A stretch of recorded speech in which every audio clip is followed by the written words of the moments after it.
Splendid. So our topic for our four experts here today is going to be discussing differentiating your MVNO in a crowded market and building a strong brand. We've got some very strong brands to talk to you. I've got a lot of experience on that panel there. So let's go. If you could all introduce yourselves. We'll start right at the end, if we may. So you introduce your name, who you work for, and a little bit about your experience. My name is Priyanki. It works now.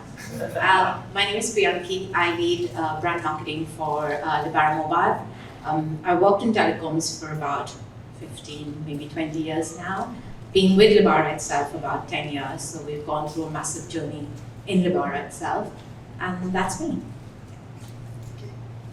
Hi, Ian Farrell. I work for BT Wholesale in the MVNO division. I've been in this industry now about 13 years, over 2 mobile networks, and I manage a portfolio of MVNOs across all segments, consumer, enterprise, IoT, and automotive. Hi, can you hear me? Yes, good. Hi, I'm Larissa. I am the Senior Brand and Advertising Manager at giffgaff. Been at giffgaff for about 5 years now, in the brand and advertising team for about 2 years. First time here, so nice to see all these faces and hopefully get to talk to some of you later. Thank you. Hello everyone, I'm Carl and I come from the little Switzerland. I work for a family internet provider which is called Ticino.com, and I lead marketing there and the IT and operations. And I've been working in telco since I've been a small apprentice, working in customer support and reaching 10-year mark in telcos now. Brilliant.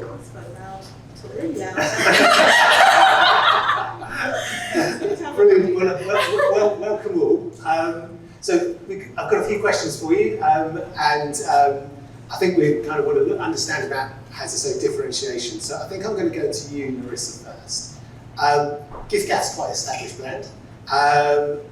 When launching a brand, how do you approach making it differentiated? Talk us through kind of how giffgaff's done that and maybe the journey you've been on. Yeah. Well, I'd say, giffgaff has always been different, I'd say. When we came into the market 15 years ago, people were quite confused around contract terms, the offers that were available, etc. So we were always built on the vision of finding a better way to do mobile.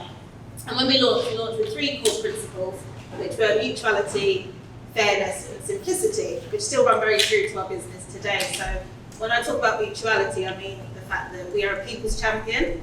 We engage with that. We've got a really strong online community built up of our customers and members who we engage with on a daily basis, which is a really cool part of our business. So for example, if we've got a new product coming out, any tariff refreshes, I know even our team in the brand team, if we've got a new campaign coming out, we share it with our customers and our members on the community, get feedback, and it's very much a mutual exchange, which is a core part of our business. In terms of fairness, we've always been very big on flexibility, so that runs through our DNA. Back in the day when we first came out, we actually had advertising that said, you're free to stay or free to go, at a time when everyone was really trying to make people stay in contracts. So that's another core part of our business and still is true today. And then finally, when it comes to simplicity, we talk to people like people. We don't do jargon, right? We're very to the point, talk to you like you're our mate. We're a very accessible brand, so whether it's your mum, your dad, your neighbour, it's for everybody, basically. So those are the core principles we're based on, and they're still very true today. Having said that, obviously the market has now become a lot more busy, so we've had to do a lot more, like for example, flexibility. Whilst that's always been in our DNA, it's now a USP for various other brands as well. So we've recognised that challenge.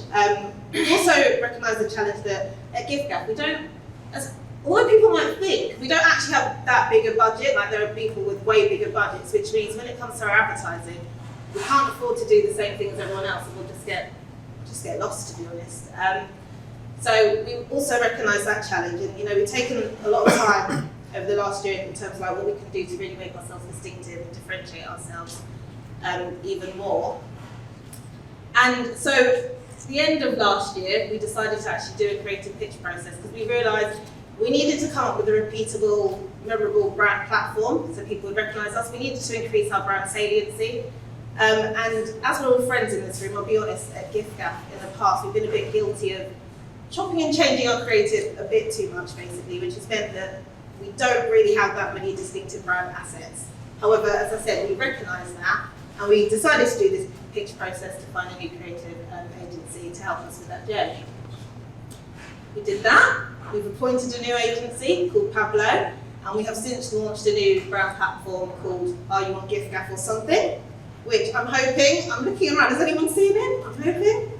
Oh yeah, thanks for your hand in there, yeah, thank you. So we've launched that, and the idea around that is basically, Are You on GiftGap or Something is meant to embody the joy someone feels when they're on GiftGap. It's that amazing that, you know, there's a sense of FOMO. You've got people looking around being like, what are they on? I want a bit of what they're on. They must be on GiftGap or something, right? So it's a repeatable brand platform idea that we launched a couple of months ago, and so far it's actually doing very well, really well, especially in terms of like our ad awareness and stuff. We've seen some great results so far.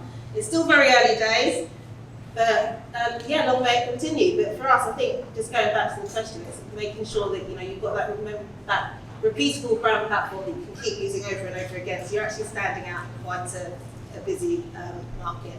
And don't lose your magic and the tone of voice. One of the great things about GiftGap is that we do have that really personable, quite cheeky tone of voice that it's got us this far, basically. It stands out from the rest of the crowd, so I just think don't be scared to stand out from the rest of the crowd. And yeah, use your brand personality and make sure you are consistent, so people remember. So. I think there's some really good sort of watchwords in there, isn't it? There's sort of consistency, and the other thing I took about it was you're really true to your values. So the values you set up 10, 15 years ago, whatever it was, you're still true to them. I'm going to bring in Priyanki now, because the bar has gone on a journey of a change, right? Where you started is not where you finished. So I'd be really interested to sort of get your perspectives on that. Yeah, so like you said, we came into being as a brand that was historically for ethnic communities, I think somebody said, international cause, but I think the core of it was still value. And over the last 5 years, we've sort of repositioned ourselves to be a value brand, but for pretty much everybody, so more mainstream. And I think all the points that you were saying there is relevance, knowing your audience, and really being true to yourself. So at Albara in the last couple of years, when we repositioned ourselves to say that we are a value brand, we're here for everybody, and you get pretty much like the same service as some of the MNOs, but at a better price, at the same network, but better quality. And a lot of that has been about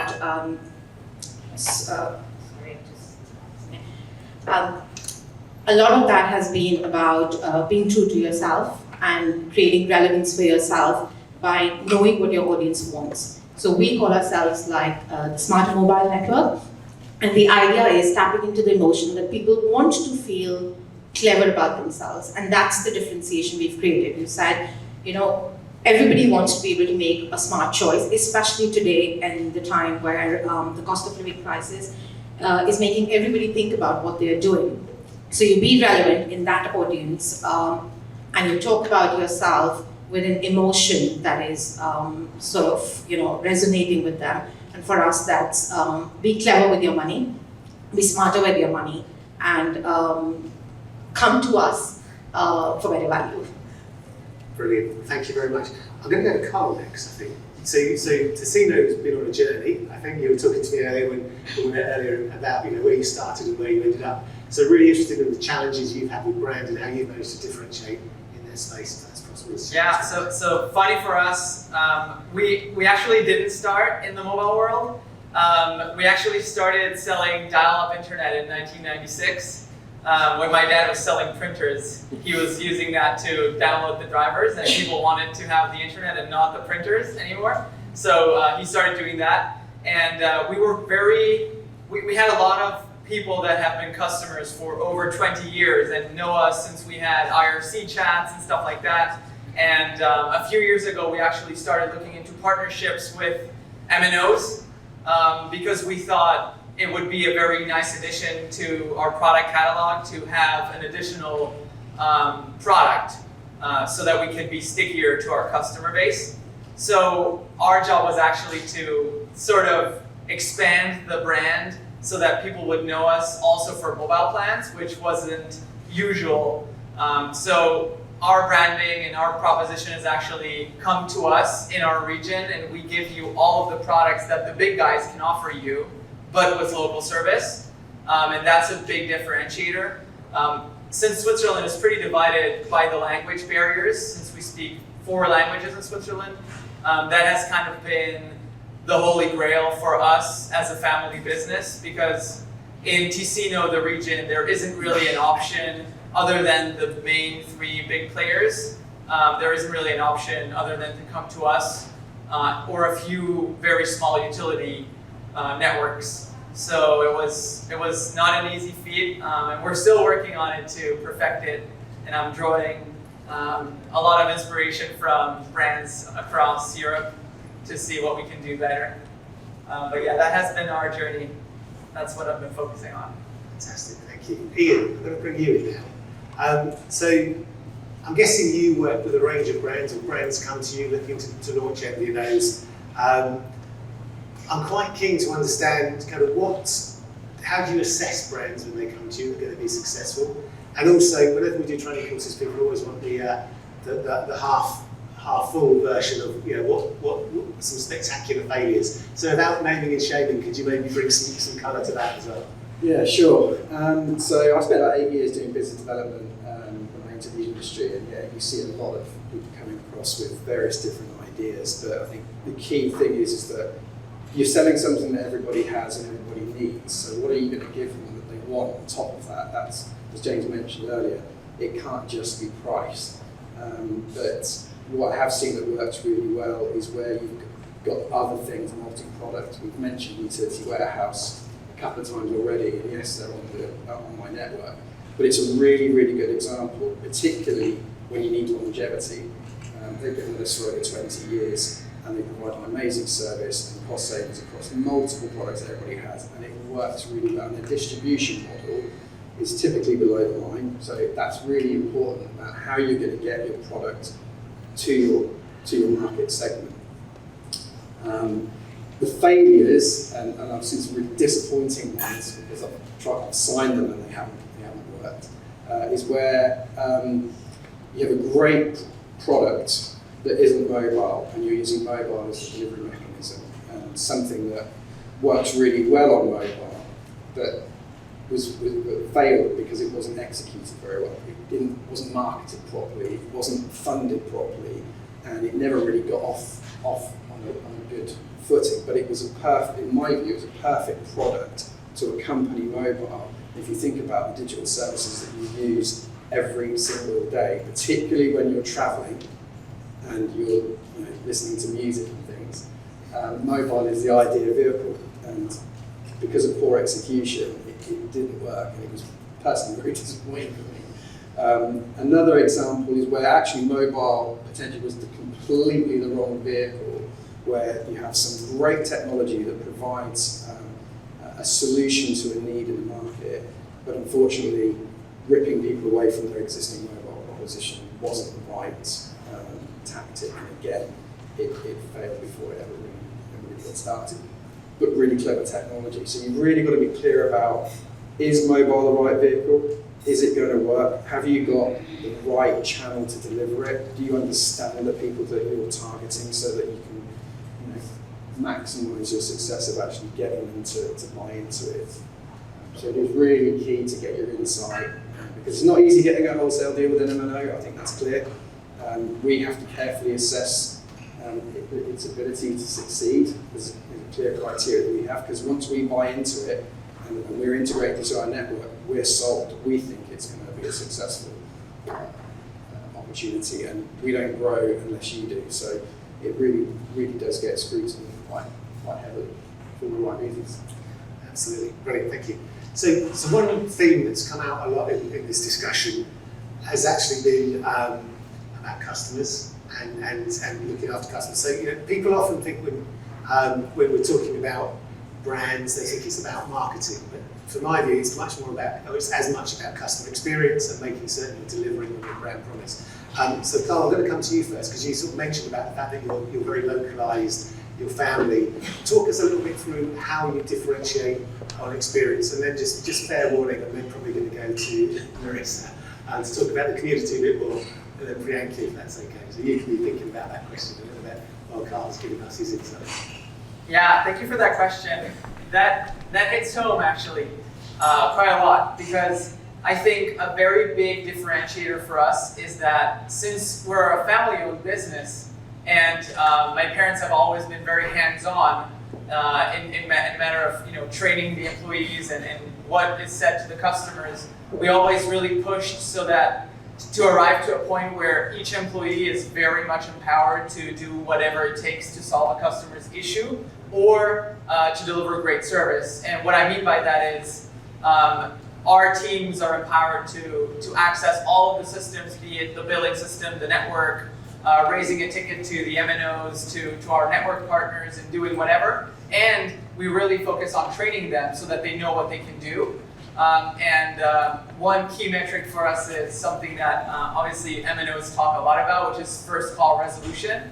But we really take it seriously. And it's difficult because whenever someone leaves, unfortunately, the organization, it takes like 6 months or 7 months to train them properly, which is, I think, a very long time for anyone that's working at a big telco that's sitting in the room here. But we take pride in that, and I think customers feel the difference, because whenever we get a customer that has dealt with an issue with an incumbent before and they have the same issue or a similar one with us, they're very much impressed, and those are the very sticky customers because they appreciate our different proposition.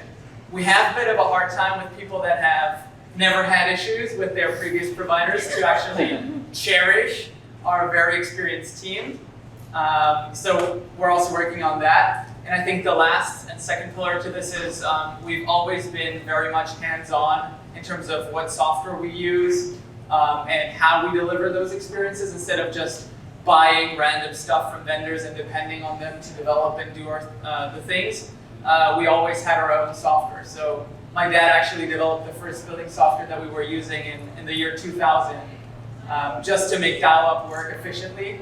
And we were the first ones selling basically envelopes with a username and password on them so that people could buy them from gas stations and basically just hook their modem up and be able to use the internet in a matter of minutes, even on a Sunday evening or something like that. So that's been kind of what we've been trying to do for the last 20 plus years. That's brilliant. So Marissa, that's quite interesting because the gift gap model is quite different, right? Because you don't train up your call centre because you don't really have a call centre, right? So we have, no, exactly. We do have agents, and obviously we've got the community and we have got agents, so everything's online. But I think going back to the earlier question in terms of how was it around brand experience, for customers, but also I guess for employees. At GiftGap, we have an up to good positioning, which basically means everything we do, we always strive to be up to good in a category that's not always so up to good, right? And that starts right from our workplace culture, down to the people we hire, right through to the products and services that we then provide to our members. So I guess just to touch on a couple of those things, like when it comes to our workplace culture, we're up to good in various ways. We do things like offer everyone 5 volunteering days a year, basically, where they can go and support any charity or causes that are close to their heart. We have a culture day each month where we encourage the whole business to come in once a month and actually talk about their cultures and get to know one another. We're very big on encouraging everyone to bring their whole self to work. Don't just be your authentic self. And actually, what's so lovely, especially from my point of view working at GiftGap, it's so nice to work for a business where there is so much diversity and inclusion, and that we've actually got a team that are representative of the customers that we're then engaging with every day, which I think is super important to make the creative as strong as possible as well. Then obviously when it comes to us hiring people, we hire some really great people that, are really, yeah, exactly, are really positive, curious, genuinely want to put out great products for our members. And then from a consumer point of view, we show our goodness in, again, various ways, whether it's freezing prices, we tell people the best plan that's basically based on people's usage, we will email them each month and tell them whether they're on the right plan for themselves, and that means even if they're paying less. So again, we're showing goodness in that way. And actually, one thing I forgot to mention, which I should have mentioned earlier, is that we're actually one of the only major networks, I believe, that's actually a B Corp, which means that we treat our triple bottom line of people, profit, and planet all equally, and B Corp obviously hold us accountable to that. So when we have commitments against people, planet, and profit, we can't just say, oh, we're doing this, we're doing that. They will actually be checking and making sure we are sticking to the commitments and promises that we've made. So I would say, yeah, we're always up to good. And then obviously, as I touched on earlier, we've got our new brand platform, which is showing the joy that people feel on giffgaff, which links into up to good, because you wouldn't be feeling the joy if you weren't getting all the goodness that giffgaff has to offer. So for us, yeah, it's, you know, it's the employee experience, but it's also, yeah, the consumer experience, but it's also just how we ladder up all the goodness that giffgaff has to offer and show people. Brilliant, thank you. You were furiously agreeing there. I can see lots of nodding and stuff. So how do things work in the bar? So I think, going back to the question of customer experience and how do you ensure that customer experience is actually consistent in the entire journey of the customer. So it's not just like you come in and that's it. So the way we work is, like I said, our positioning is we are value, we are smarter, we are no frills. And that, I think, comes in with the tone of voice and the consistency on every touch point when you meet the customer. So whether you're searching online, whether you're going to one of our partner sites, whether that's offline or online, or whether it is when you're speaking to our customer services team. So I think customer services is a big part of who we are and why we say we are a smarter network. Our customer services, we ensure that if you pick up the phone and call us or you chat with us, we will connect you within a minute or less. And I think that's a big pain point we know customers have, especially in our industry. We are constantly on the phone. So that's one piece of customer experience for us. We sort of, relevance to the customer and what you're saying. So like I said, we say, you get, what's there on the table. So it's again, no frills, value. And you will see this across all touch points, all channels that you come across with Libara. And then I think the last piece is consistency, and I think you touched on it, Teresa, to say, are you the same brand that you're seeing in every place in terms of assets and distinctiveness?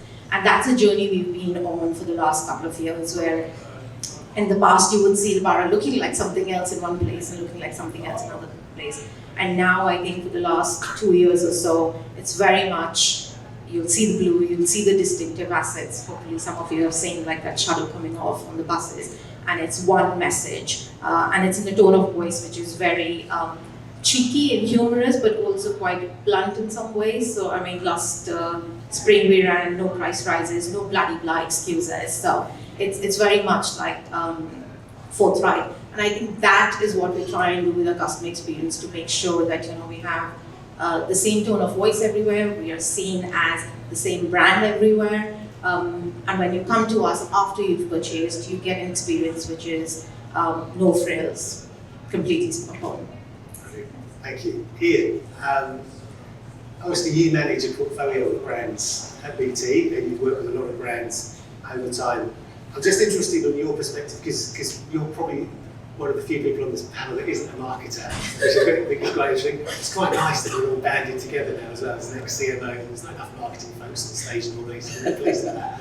That's the commercial guys. But I'm quite interested to kind of go, over your time, have you seen brands change and reposition themselves? And kind of, what are your insights on that? Yeah, it's really good, and it's great because the bar have done a great job at pivoting from where they started to where they are. I actually managed their biggest competitor in the market, like a mobile, who migrated to our network about 18 months ago. And again, two companies that play in exactly the same space and have had to move with the market, and that's been driven by the low-cost international broadband market being disrupted by over-the-top players. So as soon as people can start making calls abroad via WhatsApp or Facebook Messenger or Skype, is that still around? Teams now, isn't it? I think that everyone uses. FaceTime audio I use a lot to make international calls because the quality and lack of latency is really good. So that's disrupted these players, and they've had to pivot and now have to target the primary SIM in that market, whilst leveraging all of their other great assets, their distribution and brand loyalty, etc. But again, they're now finding they're having to shift and doing it well. And and so forth. So I think that's a really good example of, if you want longevity, be prepared for your key proposition to be disrupted by somebody else. Therefore, what are you going to do to react? Otherwise, you could literally just disappear. I've seen propositions because of what I said about WhatsApp and Facebook messaging, Facebook calling, over-the-top players trying to launch into the consumer market and died as soon as those players and those services that just didn't get off the ground. So you've really got to be clear about how you're going to react. Brilliant, thank you. I'm going to do questions from the audience in 2 minutes. I just want to go one each, 2 minutes each. Doesn't even need to be that much. But a few kind of pithy words of advice for any MVNOs in the room about what they need to do to stand out in a crowded market and build a strong brand. I'm going to go ladies first, and then we'll Frankie first. So. I'm not going to take 2 minutes, I'll try and be less. So I think there are a couple of points. One I would say is know your audience. If you want to differentiate yourself as a brand, you need to know who your audience is. And I don't mean just like, what is their age and what is their gender. It's like really live and breathe your audience as to who your customer is and who you're targeting. The next one would be relevance, and that relevance, obviously, like you said just now, it keeps changing. You've got to be relevant as a brand. You've got to tap into emotion as well as functionality. So really know your audience. And then I would say be consistent. Be consistent in who you are, in your tone of voice, in the way you look, in what you say and what you keep doing. There will be new things in the market, there will be new trends, there'll be new players doing very interesting things, but you've got to stay true to yourself and be consistent. If you lose that, you're going to sort of be nowhere land. And I think lastly, I would just say, play for the short term, but really play for the long term in terms